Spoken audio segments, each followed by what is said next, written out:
Hello, everyone. This is Jesse, giving you a quick introduction to this episode. I actually won't be in this episode as it was recorded when I was out of the country, but we got a great episode coming up. Vanessa Hill and Joel will be having a conversation about how we can fall asleep faster, why we're often tired when we wake up, and the importance of getting good sleep consistently. So a lot of really important topics here.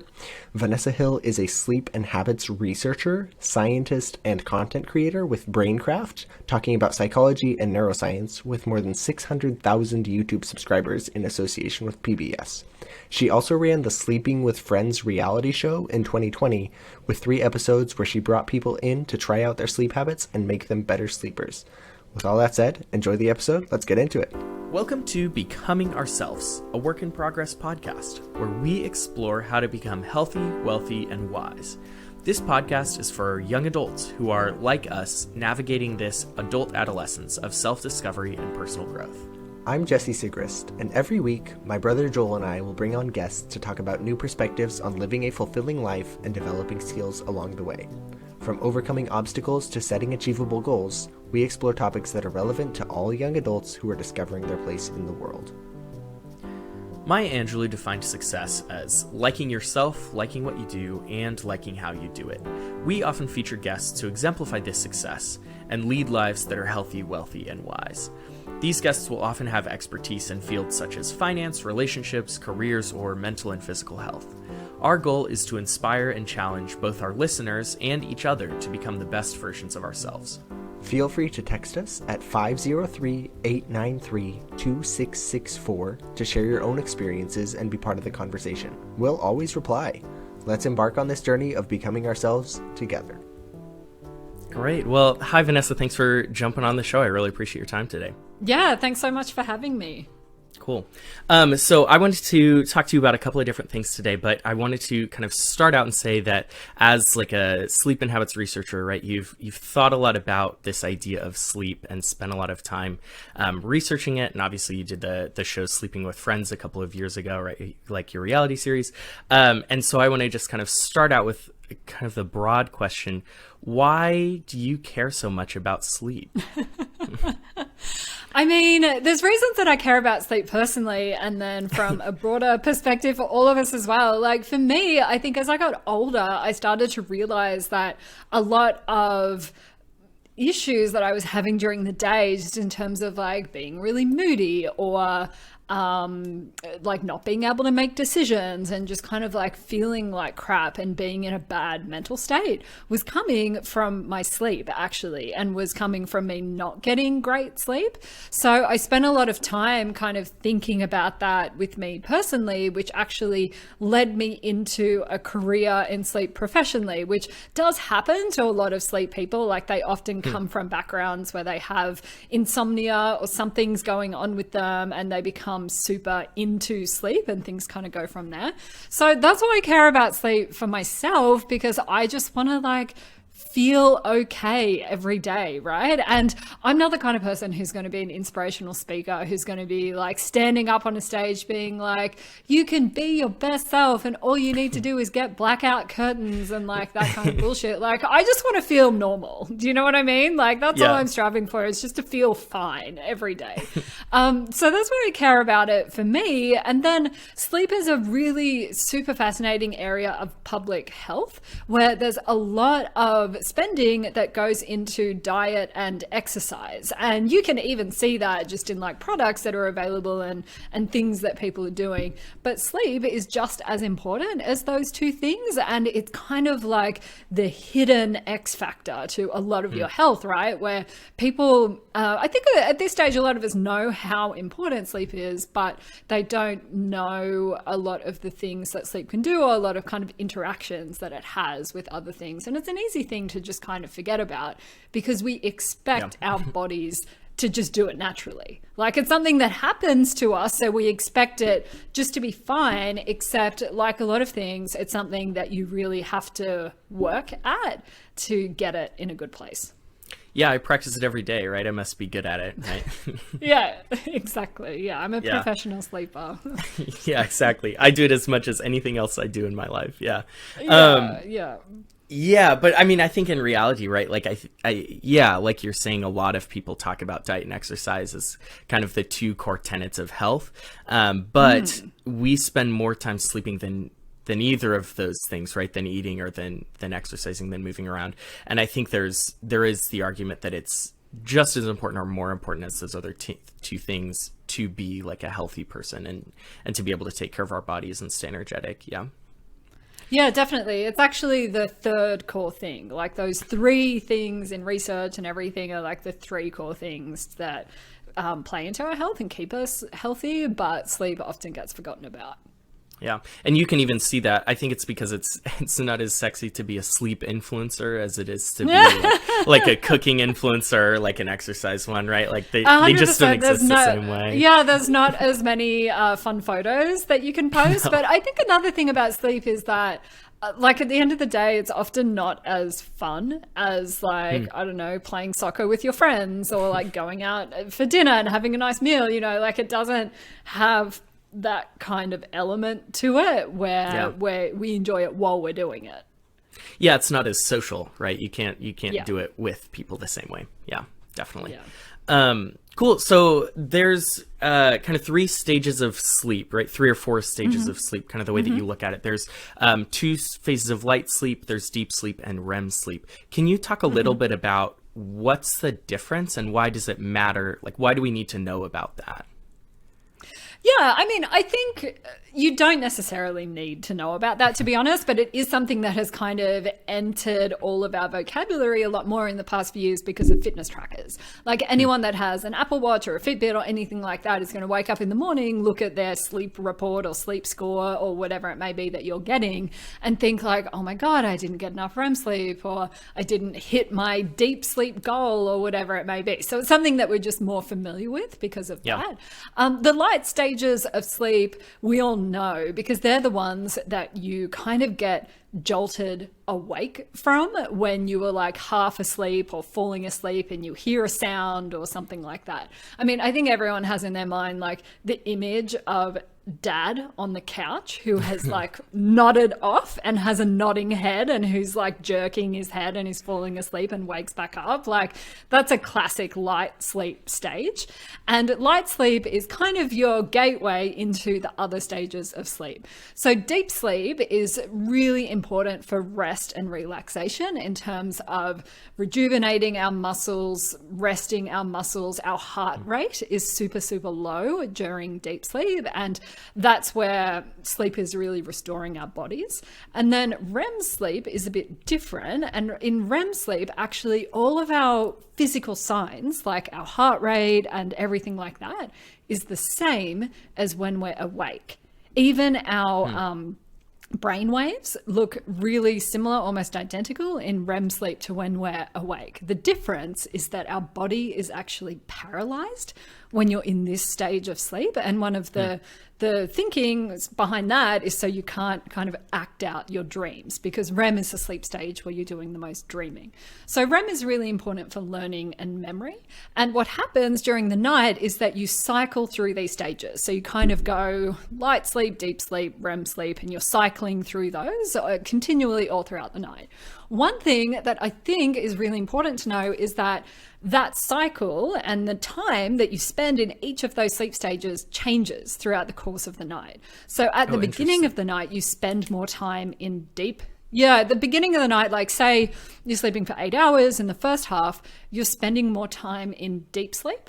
And then in the second half, later in the evening, later in your sleep, you're spending more time in REM sleep. So your body kind of has this way of cycling through those different stages of sleep. So a lot of people might say to me like, oh, what if I split up my sleep and I slept for 6 hours or 5 hours overnight and then I had a nap in the middle of the day? And what happens is that when you don't get your sleep in that bulk of time is you're not cycling through these stages in a way that your brain wants to be able to consolidate memories, to like just chill out, basically, to get rid of some like waste products at a cellular level, things like that. Like there's all these really important functions of sleep, and as much as you can, like trying to get at least 7 hours is really important for all of those to happen. Yeah. Yeah. When I was in college, there was a summer where I got really into this idea of like biphasal sleep cycles, that I was like, no, I'm going to sleep like 4 hours at night and then 2.5 hours in the afternoon.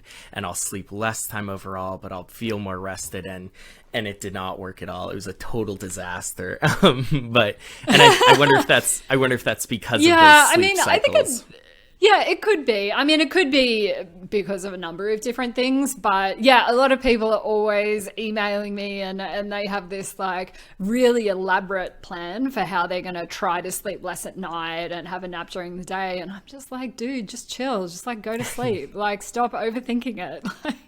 It's just not worth it. Yeah.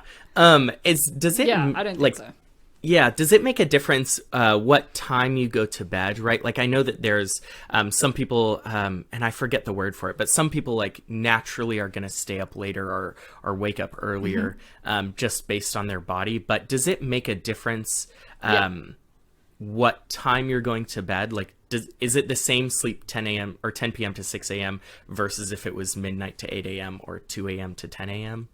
Yeah, I mean, this is I think a really important question because a lot of people have to get up for work and do all different things like that. So they're not like totally in control of when they're able to get up, basically.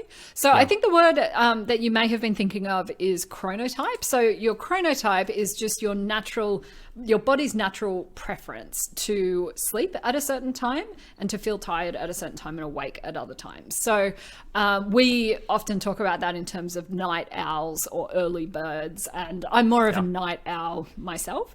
And that can dictate your sleeping patterns just because you feel more alert at different times of day depending on your chronotype. So if you're an early bird, you're more likely to feel alert and do your best work in the mornings. And if you're a night owl, that might be the afternoon. So that, I think, if you have like complete control over your own schedule, that can help determine when you go to bed and when you wake up. The other thing that really matters is circadian rhythms. So that is your body's inner clock, your body clock that is in sync with the sunrise and sunset. So that your circadian rhythm is why you feel jet lagged, right? Like it's set to your time zone. And if you're traveling over to another time zone, it takes a little while for that to kind of adjust back. So it's really tough because ideally, like if I was a circadian biologist, I'd say to you, like, people should be getting up with the sunrise and that's when you're going to feel the most alert. And that is true. Like light has a huge impact on our health and alertness and kind of resetting our melatonin clock.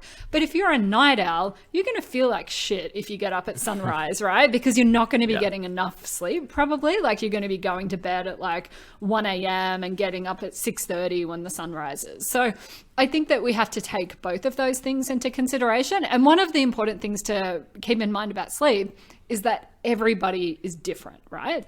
Like if I was a nutritionist, I wouldn't be coming on and telling every single person in the world to eat the same thing because people just don't like the same things. Like their bodies might not agree with the same kinds of foods. Like there's a whole wide range of different preferences that people have. And it's kind of the same with sleep. Like all of our bodies are different. We all live in different time zones at different areas of the world where sometimes sunlight is super long, sometimes there's not a lot of sunlight. So you kind of just have to like play it by ear in a lot of cases. So there's not, I hate to not answer your question, but there's not like a best time for everyone to go to bed because it just depends on how your body feels. So there are some, if people just want to search, there's this questionnaire called the morningness, eveningness questionnaire, the MEQ, and there's online versions of it that you can do where you just answer all these questions and it will kind of tell you what your chronotype is. But people generally have a good sense of that, whether they're a night owl or an early bird. Yeah, I think that makes sense. We can put a link to that, the MEQ, in the description too, so that people can find it really easily. But I think it comes. People are, like you're saying, pretty familiar with their own bodies, like as far as their night owls or morning people. I think that is something that most people know. That kind of leads me to another question. Yeah, and people are fairly split between them. And No, I was going to say, people are fairly evenly split between being early birds or night owls, but a lot of things in society are designed for early birds. And there's this kind of rhetoric that keeps coming back in the media and a lot of places, like, how can I get up earlier? How can I be more productive? How to shift all of your sleeping rhythms so you're waking up with the sunrise and things like that. And that is not helpful for a large amount of people who are night owls. Like, the only thing that you should be doing is trying to optimize your body's natural tendencies and your own preference, right? Like, you shouldn't just try to get up at 5 a.m. for some kind of gym routine because somebody tells you on a podcast. Like, you should just do what's best for you. Yeah. And for some people, that is getting up at 5 a.m. for a gym routine. For a lot of people, it's not. Definitely. And I think like Joe Rogan and a lot of people have like pioneered, like get up at 5 a.m. and your life will completely change and you'll, dramatically accomplish more and all of these wonderful things. And it's just not true for a lot of people. Yeah. Yeah, I think we should strive to do less. That is my overall philosophy. I like it. So speaking of doing less, there are people that I have met that I've heard who talk about they just don't need 8 hours of sleep. They just need 5 or 6 hours of sleep, and they are feeling great that way, and they feel sluggish when they sleep a full 8 hours or a full 7 hours or something. Is that a real thing, that some people just need different amounts of sleep, or is that kind of is that mostly bullshit? Yeah, it is a real thing that people need different amounts of sleep. There's not a ton of number guidelines around sleep, except vaguely 7 hours is like the number that you should aim for, but that does change as you get older. And when you're older, you probably don't need as much sleep, or you might find it harder to sleep as long as you did when you were younger. Yeah, so a lot of people do say that to me as well, and I think it is true for some people, but probably not as many as actually claim that they only need 5 or 6 hours sleep. Thanks for listening. If you have any thoughts or questions, text us at 503-893-2664. Now, back to the show. Okay, so shifting gears a little bit, a lot of people talk about like snoozing the alarm as it feels like it's a big topic, that some people are like, you should never snooze it. Some people talk about they need 4 or 5 alarms to go off so that they can ease into being awake for the day. Is there any research that supports this idea that there is enough, that like you should or should not snooze the alarm? Yeah, it's really interesting because a lot of the common questions that we have about sleep, like should we snooze the alarm, what mattress is the most comfortable, like there's actually not a lot of science research on those things. There is something called sleep inertia, which there is research on, which is that groggy feeling that you have when you wake up in the morning. And that's particularly problematic for people who are on call, like for firefighters or other medical professionals who are on call and they have to like get up and get in their car within like 2 minutes of receiving the phone call or this really short amount of time and drive somewhere. So there's research on that. In terms of that research, I'll just speak about that really quickly. One thing that can help you just be kind of snapped awake or can help you like wake up really quickly is a short burst of cardio exercise after you wake up. So there have been studies done actually where with firefighters where as soon as they wake up, they're doing star jumps or jumping jacks for like a minute. And then they'll go and get in their car and drive away to the site where they need to go. And there's a huge reduction in car crash risk when they're doing that. So that's like the research that exists is kind of on stuff like that. Yeah. In terms of snoozing your alarm, I mean, it's a bit of a hot topic for people because people get really passionate about their alarm choices, you know, and I must admit that when I have to get up early for a flight or something, I'm setting like 4 alarms because I'm like, oh my God, I'm going to sleep through them and all that.